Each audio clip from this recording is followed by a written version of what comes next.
Welcome back to the Center in the City podcast. I'm your host, Wade Brill, and I am so glad you are here.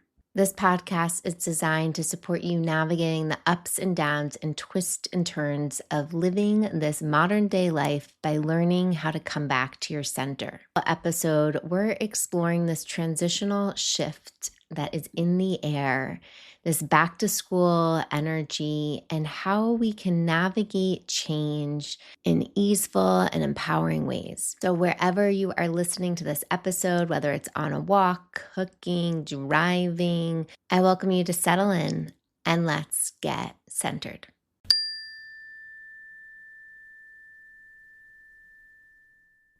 Do you feel that shift in the air? Even if you're not in school or you don't have children that are heading back to school, there's something about this season that makes us think about a fresh start, new routines, new goals, maybe even a little anxiety as there's change in the air.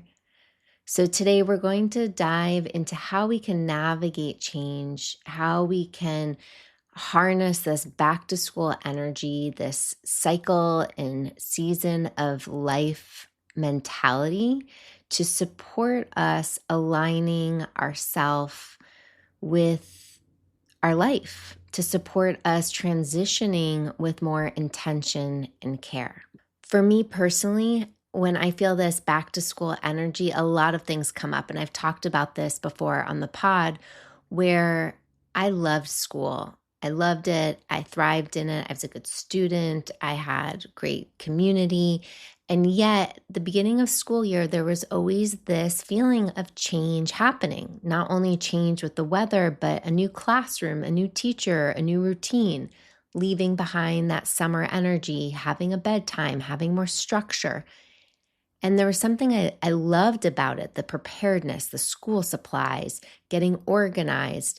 And yet I'd feel anxious, these little butterflies of, what is this new chapter going to hold? And it's really normal that with change, there comes these feelings of anxiousness and overwhelm, and the what ifs in the mind spiral, and maybe stress occurs. And depending on your Overwhelm Archetype, which if you haven't taken the free online quiz, I welcome you to do that at wadebrill.com/quiz. You'll find what is your go-to, at least right now in the season of life, archetype of how you respond and relate to overwhelm in your life. So for me, what I notice as a controller, somebody who has this controlling pattern when it comes to overwhelm, is that I use getting organized, tightening things up, creating more structure as a form of control, even though it can be helpful. If you're a spinner, if that is your pattern with overwhelm, maybe you notice there's a mental processy going on of, oh my God, what choice do I need to make? Or what's the right choice? And really wanting to find perfectionism within your choices, and you're feeling overwhelmed by the change and all of the decisions that you need to make. So change can feel chaotic for a spinner, and maybe they tend to overcommit or struggle to prioritize, or again, a lot of second guessing of oneself. Or maybe you have the avoider pattern where, no surprise here, you want to avoid change. You want to put your head in the sand and hope that the transition will pass and that you don't really have to think about it. A lot of procrastination can happen here, a lot of numbing out, avoiding plans, avoiding making decisions. If you have the drifter archetype, when you experience overwhelm with change, you might feel lost in the transition. Like there's so much going on that you don't really have solid ground to help give you structure and direction of where you're moving forward. If you have the overwhelm archetype of the overgiver, somebody who tends to focus on somebody else, on caring for other people's needs over your own, you might notice that in the transition space, your attention is, how is everybody else doing? What does everybody else need? Instead of thinking about, hey, what do I need as I'm transitioning? And what could support me showing up more present and powerful to support other people in their transition. If you have the pusher pattern, you probably are doing your go-to in these moments of pushing harder. You need to work more. You need to push through the transition. You need to make the transition feel even more exhausting than it has to be. Another antidote for the controller type is that there tends to be this like clinging to structure, clinging to the planning to make not planning just perfect, but as a sense of like it needs to happen their way. So it's hard to have some flexibility and fluidity when the controller is in that overwhelmed transitional space. So if you haven't taken the quiz, I welcome you to take it and reflect on how your go-to overwhelm archetype is showing up as you're transitioning in a new season of life, literally and figuratively. And again, it doesn't just have to be, oh, I'm entering fall, but I really welcome you to think about what's this next chapter of your life. Maybe there's a seasonal shift in your career. Maybe there's a transition within your relationship. Maybe you're calling in motherhood, or you're wanting a divorce, or you are moving, or you see a big change happening in the horizon. And so you're gearing up for that. Change is always constant, and sometimes change is not these big, bold movements, right? Sometimes change actually happens on a more subtle level than we think. So today we're going to slow the shift down. We're going to slow it down enough so that we can take this opportunity to pause, reflect, connect the dots in our own life, and leave with some insightful tools that get to help us transitioning with more ease. Now, as much as overwhelm might happen in transitions, it's also really exciting. And that's a really helpful way to reframe the transitional overwhelm. So even as I mentioned at the beginning of this episode, this still, I'm in my mid 30s. All of these years, there's still this little girl inside of me that feels this familiar pattern of that back to school energy. And even though it feels a little anxiety butterflies, it is more empowering for me to recognize, okay, this is energy flowing through me that I don't necessarily need to label it as debilitating or scary, but I can see it as exciting energy. And with this energy of change, there's new opportunity to come. And this is what Catherine Milkman, who's a professor at Wharton, talks about the fresh start effect. And I've talked about this before on the podcast, but this fresh start effect is a psychological phenomenon that we have where people are more motivated to pursue their goals or to start a new habit or to go after something when they feel that there's a start of something new. So the beginning of a week, the beginning of a new year, a birthday, some sort of big milestone that creates an opportunity for newness. And these milestones, whether they're personal or whether it's calendar-based, offer this opportunity within our psychology to let go of regrets. That's why a few weeks ago we talked about summer endings and resets and regrets, to release that energy as we make space for this newness, this like, okay, fresh start, right? I'm wiping clean and beginning again. I don't know about you, but when I went back to school shopping, I used to love getting fresh notebooks and this idea of a clean slate. Like, what am I going to learn? I even love when I start a new journal, right? There's this like fresh possibility feeling. So with this fresh start effect, people are way more motivated to see what they can do to reach their goals, to meet their aspirations. Now, this can be really exciting for a lot of us, but it can also offer overwhelm of like, oh my God, there's so much possibility. Where do I even begin? How do I step forward? And that's where anchoring into your overwhelm archetype can be really helpful to customize those next steps based on how you relate to the overwhelm. I want to normalize that there's this duality here, that it can be really exciting and it can also be a little overwhelming or a little anxiety provoking or feeling stressful. Multiple experiences, multiple emotions can be here at once. So I want to pause here and welcome you to check in. How are you feeling with this seasonal shift? What is coming up for you? Are you feeling the excited energy and pressure? Are you feeling motivated and inspired? Are you feeling grief that the season of summer is over? What is present for you? See if you can name it in this moment. For me, I'm feeling change happening, which is exciting. Like I'm calling it in. I'm ready for it. I'm ready to shed some of that old skin and step into something new. And I feel it growing, like stretching me internally. And that's a little outside of the comfort zone, but also in a good way. So I'm naming that there's both, like there's stretchiness and excitement, readiness.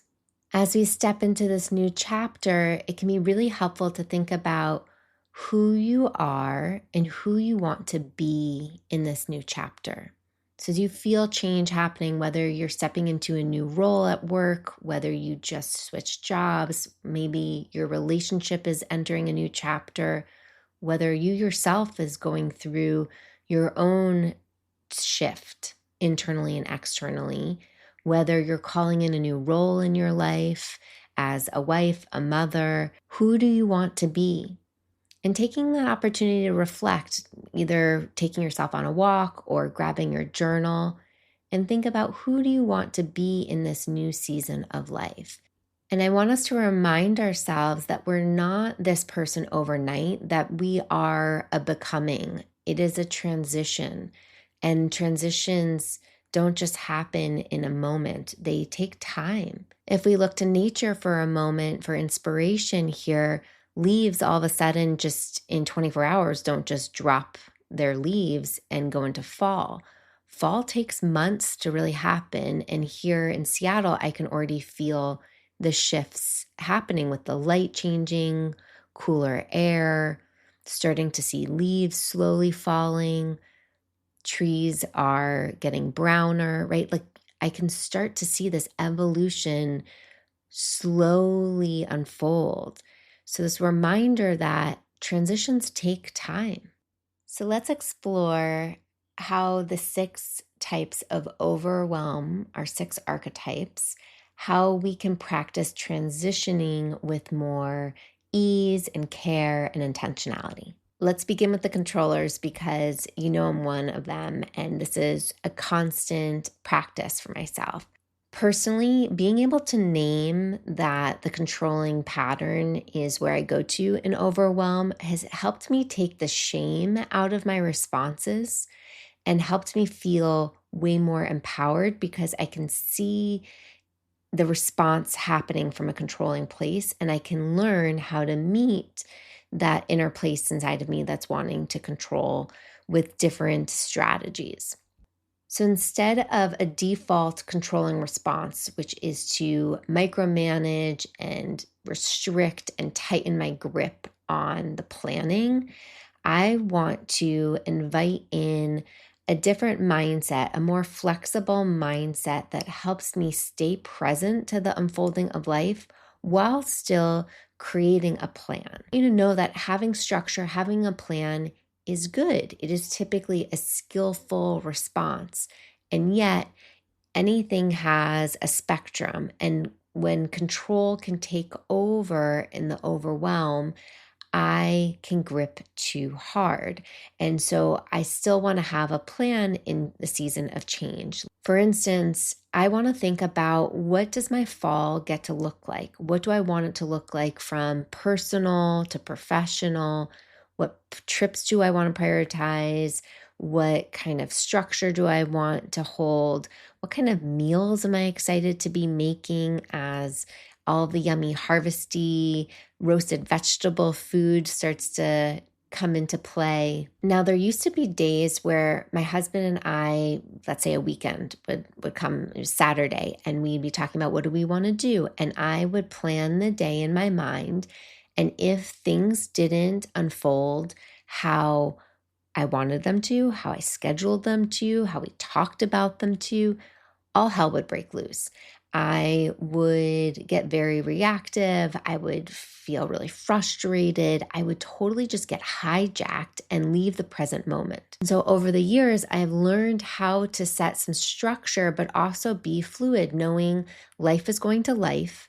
Things are going to unfold how they're going to unfold, and I can only control and be present to what is here. I learned how to stop wasting energy fighting with reality, because when we fight with reality, we create more stress inside of the mind and the body. And so practicing accepting of what's here, what's unfolding, what's in the present moment is really the key for a controller, is to learn how to be with what is and know that the day or the intentions can still happen, like that things in life can keep going forward. So if you have a controlling pattern when it comes to facing overwhelm, if this is your archetype, I welcome you to spend some time journaling, reflecting, create a plan for yourself of what this fall gets to look like, what this transitional shift gets to look like for you. And then yet ask yourself, how can I be more flexible here? What does flexibility even look like for me? I remind myself to be flexible in these moments by visualizing water. Water is an element that reminds me the fluidity of life, that everything runs downstream. How can I flow with it versus creating resistance or blocks to it? I don't need to create a dam for that energy.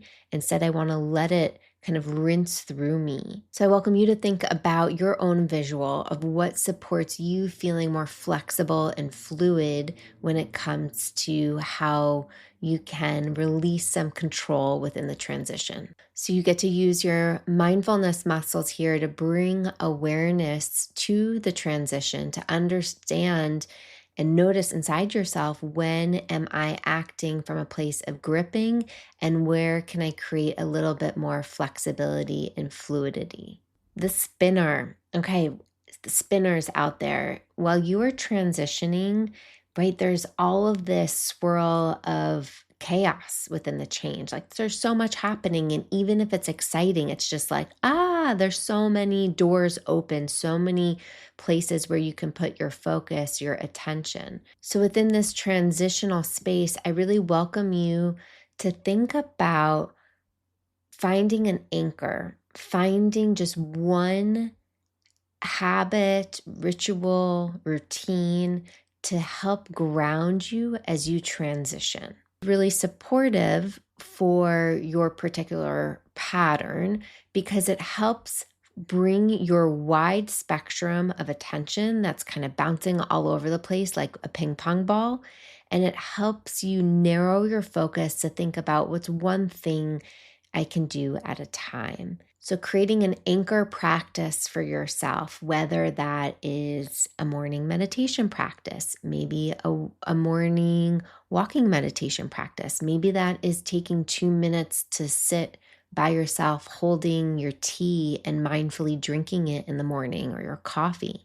Maybe you take 1 minute, 2 minutes before hopping into a Zoom call, before stepping into a meeting, to find your feet, to ground yourself. Over time, as you practice this anchoring ritual, you'll start to notice that you're training your attention to stay a little bit more narrowed so that the overwhelm of possibilities during the transition start to feel a little bit clearer. They're still going to be there. You're still going to want to answer everything perfectly or get wrapped up into all of the shoulds or second guess yourself. You're going to spiral and spin out.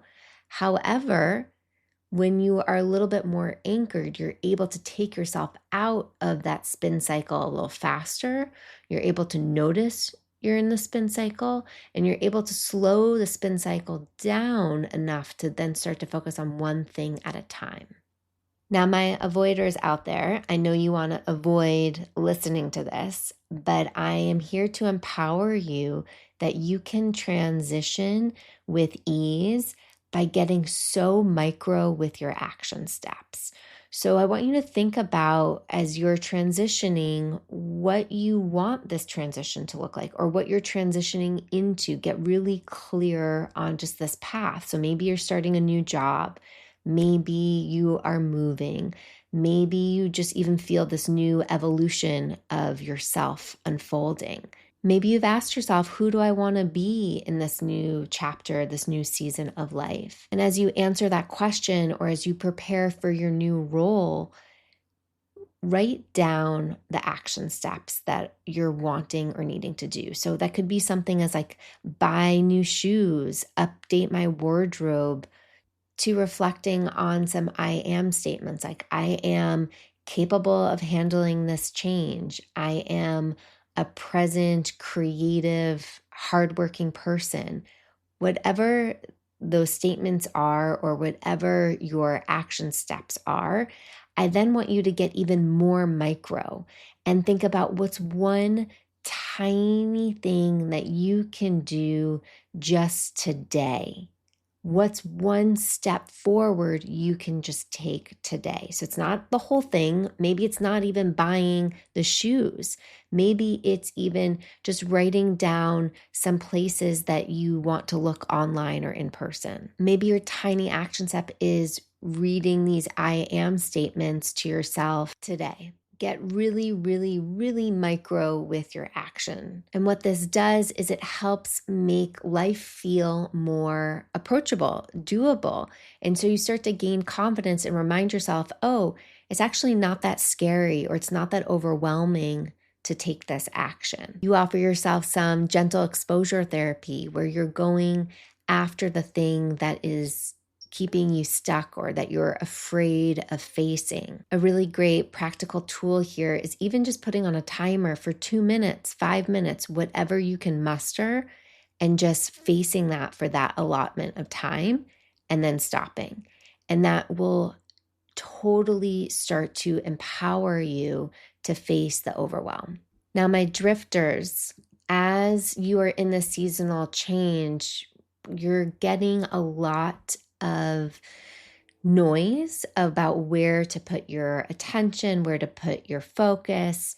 And so as you're kind of trying to sift through, drift through everything and not necessarily have a clear structure, you are empowered in the season of change to create some structure, to create a ritual that's going to support you bringing yourself back to yourself. So in the season of change, I welcome you to think about what gets to be your morning anchor and what gets to be your evening anchor. So no matter what happens throughout the day, you have this morning and evening ritual practice to come back to yourself. I welcome you to think of these as commitments. Like these are things I'm saying that are so important to me that I am going to prioritize them no matter what happens in the day. And this is going to support you building that sense of connection to self, building that sense of inner trust, building that sense of alignment that's going to then help you feel clearer over time to then navigate the transition, to navigate the change, feeling like, yep, I've got it. I know where I'm heading, even if it feels a little foggy, even if I don't really know exactly where. I'm feeling really grounded in my own body to help move me forward. So have fun with these anchoring rituals, whatever you want them to be. It could be journaling in the morning. It could be just asking yourself as you're brushing your teeth, what's going to bring me joy today? It could be doing squats while you're brushing your teeth. I know somebody that does that, and I think that's like amazing. And she's like, hey, at least I know I got some movement in while I'm brushing my teeth, and I can feel really good about it for the rest of the day, even if I don't get another movement practice in. So like think about what is going to support you, what's going to help you feeling more anchored. Going back to this question I asked earlier, who do you want to be in this transitional space? come back to this question and think about, okay, if I want to be this person, what are some of the habits, rituals that get to support me being that person? And so use that to anchor into your practices. For my pushers out there, in a season of change, your natural tendency is going to want to put your foot on the gas pedal and to go harder, faster. But I really welcome you to think about the opposite, to counteract and to support you practicing more energy management in this transitional space. I welcome you to put your focus on your recovery, what's going to support you renewing your batteries, what's going to support you feeling more restored. Maybe that's proactively blocking off time on your calendar, like this is freedom flex time. Put those boundaries in place so that you can have some spaciousness to help you release your foot off of the gas pedal just a little bit. Remind yourself in this season of transition that it's quality over quantity. You don't need to be adding more to your plate. So I invite you to think about what's going to help restore your batteries so that you can keep having the energy to show up without burning out. You deserve to claim your own time and attention back from all of the doing. So figure out ways that support you being who you want to be in this new season of life. Okay, my overgivers, when the season is shifting, your energy tends to go out of yourself. You completely open the gates to your own energy and you bleed out by giving. And so I welcome you in this season to give to yourself first, reminding yourself it is not selfish. And practice just even asking the question as you start your day of what do I need today? What do I need right now? Give yourself this gift of your own time and attention. Your oxygen mask gets to go on first so that you can help others. When you practice giving to yourself first, this supports you actually continuing to live a generous, loving, caring life. But the gift here is that you're not resentful, that you are not getting agitated, or that you're not burning out because you're over giving and giving it all away without giving anything to yourself first. So this is really key to managing the overwhelm. As you reflect on your specific overwhelm archetype, I welcome you to circle back to this question I pose as you think about this transitional space of who do I want to be? Who am I becoming in this new season? To really write it down as that I am statement. I am somebody who blank, blank, blank. I am a calm leader. I am a loving wife. I am a present person. I pause and take my time before responding to emails. I bring joy and fun into conversations. Like whatever those I am statements are, think about who do you want to be? Who are you becoming this season? And then think about what are the actions, the behaviors of that kind of person. What does it look like? What does a fun person look like to you? What does a present person look like to you?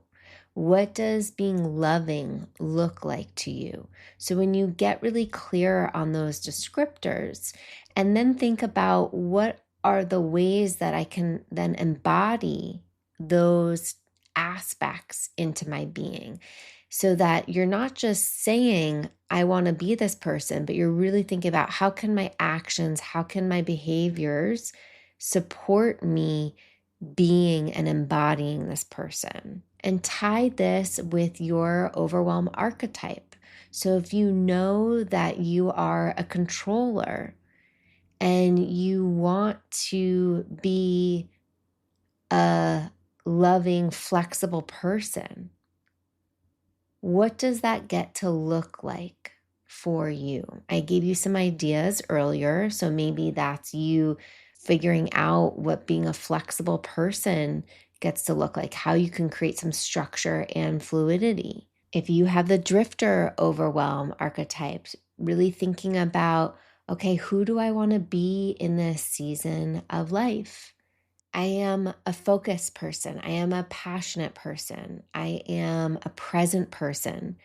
And then think about what are those grounding rituals you can practice in the morning and the evening that support you being that type of person. What supports you being more present? What supports you being more focused? So I welcome you to play with this combination of learning your overwhelm archetype. And again, you can discover that at wadeburrell.com/quiz. Take a free quiz. It will take you 2-3 minutes tops. And then really think about how naming that can inform and support you transitioning this season with more care and intentionality. So we're not necessarily focusing on what are your goals in this next season, but instead, who do you get to be? And how does that get to inform the change that gets to happen internally and externally? I am so excited to hear what comes up for you. So feel free to share with me, reach out on Instagram at OneWade, send me a note linked in the show notes. I would even love for you to share with me what overwhelm archetype you are and what you're learning or noticing about yourself, especially in the season of change. And if you are wanting more one-on-one support on getting clear and feeling really grounded and resourced as you're navigating change, I am opening up 3 one-on-one coaching spots starting in September. This is a great opportunity for anybody who's wanting more personalized one-on-one support, somebody who's ready to do the inner and outer work so that you feel that cohesion, to feel like you're actually living the life that you want to be living. If you're wanting more support managing these overwhelm go-to archetypes that keep showing up, maybe you're recognizing that they're sabotaging your relationships, your romantic relationships, your relationship to self, others, even at work, and you're wanting more skills and tools of how to navigate it so you can feel more of your present, authentic self. I welcome you to sign up for a connection call and we'll explore and make sure coaching feels like a fit. I only have 3 spots open, so first come, first serve. And I look forward to holding space for you in this new season and chapter of life. Thanks for listening to the Center in the City podcast. If you found this episode helpful, inspiring, empowering, I welcome you to share it with somebody in your world that needs to hear it, that wants some of that inspiration, that needs some of the tools and insights that were shared and how to navigate change. Thanks for being here and letting me into your ears, your heart, your mind. And until next time, stay centered.